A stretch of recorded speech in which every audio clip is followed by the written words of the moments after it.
Hey guys, welcome back to Revealing the Sane and Insanity. My name's Morwen Nightingael and today we'll be talking about Intermittent Explosive Disorder. So what is IED? IED is a behavioural disorder which is characterised by explosive outbursts of anger, often to the point of rage, that are disproportionate to the situation at hand. And today we're going to go over the 3 diagnostic criteria you need to have this IED, and as always we're going to relate them to sanity to kind of demystify the condition. So the first diagnostic criteria is you must have several discrete episodes of failure to resist aggressive impulses that result in serious assaultive attacks or destruction of property. Second, the degree of aggressiveness expressed during the episodes is grossly out of proportion to any precipitating psychosocial stressors. Third, the aggressive episodes are not better accounted for by another mental disorder and are not due to the direct physiological effects of a substance. But what does that mean? So we'll be going over how these diagnostic criteria not only relate to sanity, but we'll also demystify them and we'll put them into normal people terms. I don't know about you guys, but when I read medical terms and medical descriptions, they're not always the easiest thing to understand.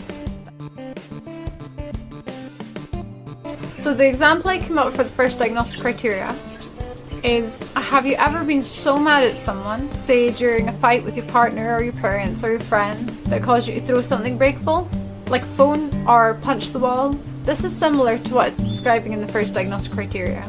But at the same time, imagine you didn't know why you did it. You suddenly feel that same rage that you would get from that situation when all you did was drop a pen. For the second diagnostic criteria, again, the pen. Have you ever been so stressed that the slightest thing will send you into a full-blown strop or a tantrum, and it can take all the strength you can muster to not just snap at the pen and curse at it? Or how about you stubbed your toe? And the third, I do think is quite self-explanatory. IED is diagnosable as long as no other condition or outside influence accounts for the present symptoms. So that's the use of drugs or alcohol. So I only found one statistic for IED, and that is that it affects 7.3% of adults in the USA, which is between 11.5 to 6 million Americans. So luckily I actually only found one myth for IED, which, like I said in a previous video, could either be good in the sense that there's not much bad speculation on it, but it could also be a bad thing because obviously there's not enough awareness. And this is why I do these videos. So the myth that I found is that IED is an excuse for bad temper. Now IED is a diagnosable medical condition and is not just an excuse. Many people who experience the uncontrollable symptoms of it also experience a large amount of guilt after their episodes. And yet, even with this guilt, they still do not realise why they reacted in that way.